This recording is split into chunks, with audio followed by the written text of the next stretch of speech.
အင်္ဂလန်နိုင်ငံမှာဆိုရင်တော့ထိမ့်မဲ့နေကြီးတွေမှာဂုံတူးဆောင်ပွဲတွေကိုချီးမြှင့်တက်ပြီးတော့လူမှုအကျိုးပြုလုပ်ငန်းလှုပ်ဆောင်သူတွေနဲ့နိုင်ငံအတွက်ဖက်ဖက်ကဂုံတက်စေသူတွေကိုဂုံတူးဆောင်ပွဲတွေချီးမြှင့်တာဖြစ်ပါတယ်။ပြီးခဲ့တဲ့စနေနေ့တုန်းကဆိုရင်လေချားစ်ဘီယံရဲ့မွေးနေ့ထိမ့်မဲ့နေနဲ့ဂုံတူးဆောင်ပွဲတွေချီးမြှင့်ခဲ့ပါတယ်။အဲ့ထဲမှာဆိုရင်တော့အင်္ဂလန်ကန်နဝင်းကစားသမားကြီးဒေးဗစ်ဘက်ခန်လည်းပါဝင်လာခဲ့ပါတယ်။2009ခုနှစ်ကစလို့ဘက်ခန်ဟာယူနီဆက်ရဲ့တန်တမန်တူအဖြစ်တာဝန်ယူထမ်းဆောင်ခဲ့ပြီးဘရင်ဖောင်ဒေးရှင်းမှာလည်းပါဝင်နေပါတယ်။သူကအင်္ဂလန်လက်ရွေးစင်အသင်းအတွက်နိုင်ငံတကာပွဲပေါင်း115ပွဲအထိကစားပေးခဲ့ပြီးတော့ Manchester United, Real Madrid တို့လိုအသင်းတွေနဲ့လည်းအောင်မြင်မှုတွေကိုယူပြနိုင်ခဲ့သူတစ်ယောက်ဖြစ်ပါတယ်။2003ခုနှစ်မှာဘက်ဂန်ဟာ Officer of the Order of the British Empire OBE ပွဲကိုဇနီးဖြစ်သူဗစ်တိုးရီယာနဲ့အတူချီးမြှင့်ခံခဲ့ရပါတယ်။ဘက်ဂန်ဟာ2012ခုနှစ်မှာဗြိတိန်ကိုအိုလံပစ်ပွဲတော်ရောက်ရှိအောင်ကြိုးပမ်းမှုတွေအတွက်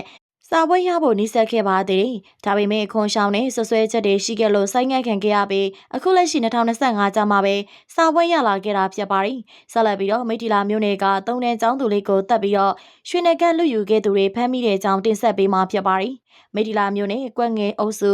တဟတ်တန်းကြီးရွာမှာပြီးခဲ့တဲ့ဇွန်လ17ရက်ကအသက်9နှစ်ရွယ်မိန်းကလေးတူပျောက်ဆုံးသွားခဲ့ပြီးတော့မိသားစုကရှာဖွေပေမဲ့လည်းမတွေ့ရှိခဲ့ပါဘူး။တရားရဲနေသူတို့ကကျေးရွာတုတ်တဲ့ဒီမှာအထုပ်နဲ့ထည့်ထားတဲ့အလောင်းတစ်လောင်းကိုတွေ့ရှိတယ်ဆိုပြီးတော့အသိပေးလာတဲ့အခါမှာပဲအသက်9နှစ်ရွယ်မိန်းကလေးကိုသေဆုံးလေးရဲ့ပြန်လည်တွေ့ရှိခဲ့တာဖြစ်ပါတယ်။အလောင်းကိုစစ်ဆေးကြည့်ရမှာတော့ငကက်ပျောက်ဆုံးနေတာကိုသတိထားမိသွားပြီးတော့လူယူတက်ဖြတ်ခံရတာဖြစ်နိုင်ကြောင်းမြို့မှာရဲစခန်းကတိုင်ချက်ဖွင့်ခဲ့ပါတယ်။ရဲစခန်းတပ်ဖွဲ့ကစုံစမ်းရမှာတော့တဟတ်တန်းကျေးရွာမှာပဲနေထိုင်တဲ့လင်မယားနှစ်ယောက်ကိုမတင်ကားတဲ့အတွက်ခေါ်ယူစစ်ဆေးခဲ့ကြပါတယ်။စစ်ဆေးရမှာတော့သူတို့နှစ်ယောက်ကတက်ဖြတ်ခဲ့တဲ့အကြောင်းကိုဝန်ခံလာပါတယ်။အခင်းဖြစ်တဲ့နေ့ကလုပ်ငန်းစင်မပြေတာကြောင့်ငွေကြီးခက်ခဲဖြစ်နေတဲ့အတွက်သူတို့ရဲ့သားနှစ်ယောက်နဲ့တူစော့နေခဲ့တဲ့9နှစ်ရွယ်မိန်းကလေးကိုတက်ဖြတ်ပြီးတော့ငကက်ယူခဲ့တာဖြစ်ကြောင်းဝန်ခံဖျောက်ချက်ပေးလာပါတယ်။ရှာအုပ်ခဲ့တဲ့ရွှေနဂတ်ကိုလည်းမိတီလာဈေးကြီးအတွင်းကသူတို့ရောင်းချခဲ့တဲ့ရွှေဆိုင်မှာတပ်သေးကန်အနေနဲ့တင်စီရမိပါတယ်။လက်ရှိမှာတော့တရားခံအုပ်ကိုတရားစွဲဆိုနိုင်ရေးအတွက်ဆက်လက်လှုပ်ဆောင်နေကြပြီလည်းဖြစ်ပါတယ်။ဟုတ်ကဲ့ပါရှင်ဒီနေ့တင်ဆက်မှုလေးကိုတော့ဒီမှာရှင်းနာပြစေ။ကြည့်ရှုပေးတဲ့အတွက်တယောက်ချင်းစီတိုင်းကိုအထူးပဲကျေးဇူးတင်ပါတယ်ရှင်။